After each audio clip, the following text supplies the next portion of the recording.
We have a number of residents, particularly residents living near warehouse environments, that experience poor air quality on a daily basis. And when you have a health condition or sensitive, you don't want that kind of pollution in your house. The best solutions are data-driven. When people are given the right data, they will make the right decisions for my community and communities across Chicago and the region. So NASA has this new initiative, and it's called Earth Science to Action. And part of what we're doing is we want to understand the sources of air pollution and how it gets transported in the atmosphere.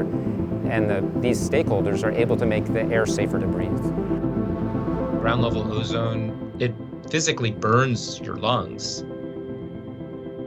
NO2 is a toxic gas. It is linked with pediatric asthma. PM2.5, the small particles you breathe in, they're small enough that they can go through your lungs into your bloodstream. TEMPO stands for Tropospheric Emissions Monitoring of Pollution. It will measure air pollution over North America every daylight hour. This is really going to be a game changer, helping us understand pollution at the neighborhood scale. 2, 1, ignition, engines full power, and lift off. Intelsat 40E, go Intelsat.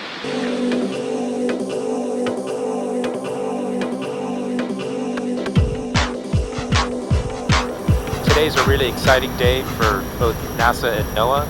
Today the TEMPO satellite started its first scans of North America, and we've got 3 aircraft in the air flying over Chicago. We've got dozens of instruments on the DCA getting the in situ levels of air pollutants and greenhouse gases, and then flying above us right now is the G3 and the G5 with remote sensing payload. That's a very exciting day, historic day. We've been waiting over a decade for the TEMPO instrument to start collecting data. You know, you build a satellite, it takes years to build it, and you test it in the lab, but you never know if it's going to work. When you ship it across the country, you put it on a rocket, you launch it into space. And so yesterday we found out that TEMPO really is going to be able to measure air quality over North America. One of the exciting things about this AEROMMA STAQS field campaign is it's going to help us calibrate and validate the TEMPO satellite. So while we're flying both the remote sensing and the sensors that are measuring what's in the atmosphere down low, TEMPO is scanning overhead. And so we're going to use that data to help improve the precision and accuracy of the TEMPO satellite.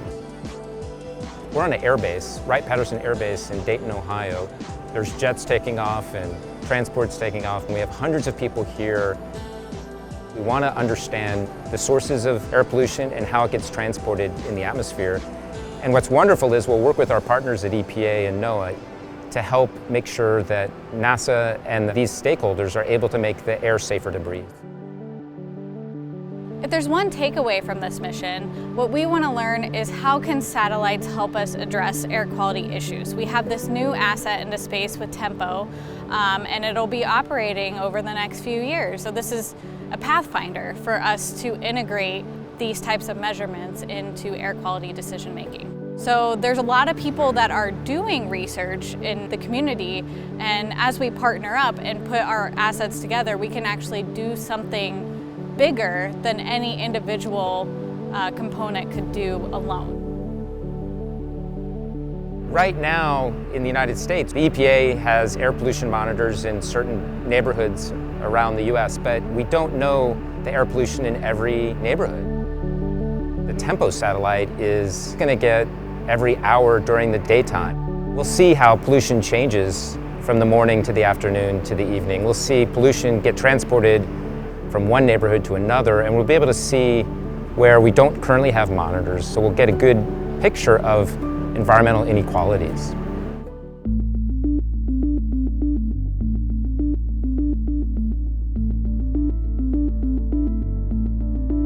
Factories, industrial centers, intermodal facilities, transport hubs, warehouses, all of these facilities have higher emissions than other locations in the city.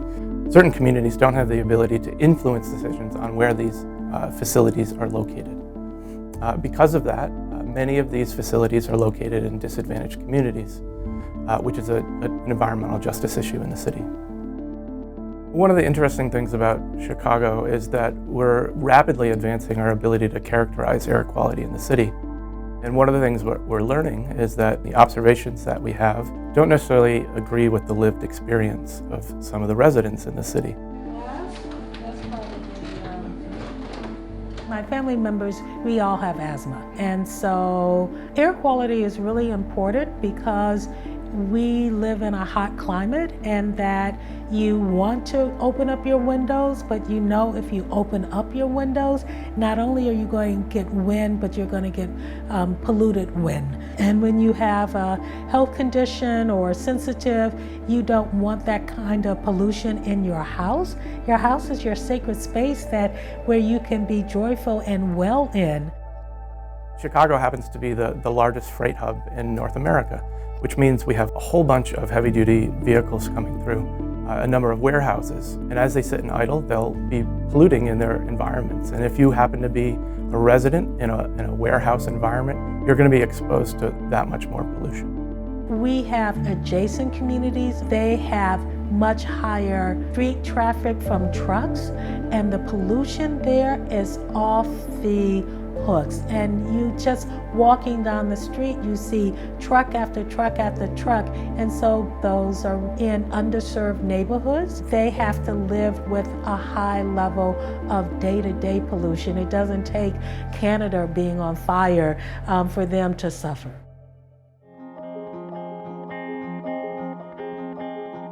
Air quality in Chicago is a complex news story because it doesn't affect everybody equally. For one thing, there are two major things that lead to bad air quality in Chicago. You've got locally generated emissions, the interaction with sunshine, which leads to ozone and particulate matter. But as we've seen, especially this year, you have non-locally driven air quality issues, such as that comes from the Canadian wildfires.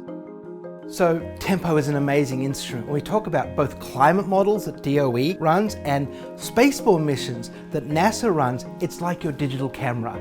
It's getting higher and higher in resolution.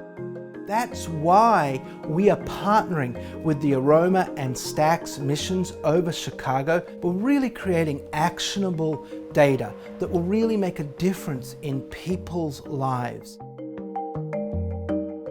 I am really impressed with how much big data has allowed us to really drill down and really understand our community. When you go and ask for policy and fiscal support, to have the science with it, so it's not just what we think, but it's what we know. We have Tempo working. We know it's working. We have the AEROMMA and STAQS data sets that are going to help us calibrate it. And in October, the data is going to be flowing into the NASA Atmospheric Science Data Center. And so that will be publicly available to anyone. In particular, we know that our partners at the EPA and NOAA are excited to use this data to understand air pollution in the United States, but also be able to use it to improve the air quality forecast.